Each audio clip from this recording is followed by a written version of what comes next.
सबका सामना news channel में दर्शकों का नाज़रीन का स्वागत है।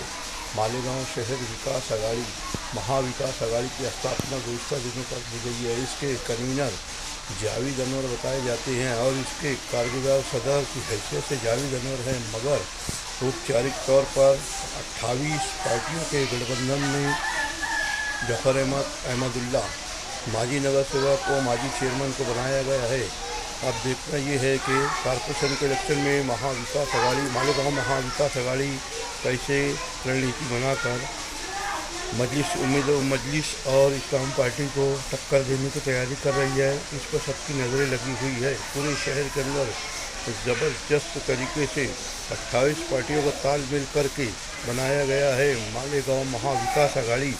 इस तरह की हतमी और फैसलाकुन मीटिंग जाफरनगर में अहमदुल्ला हॉल में कर दी गई है।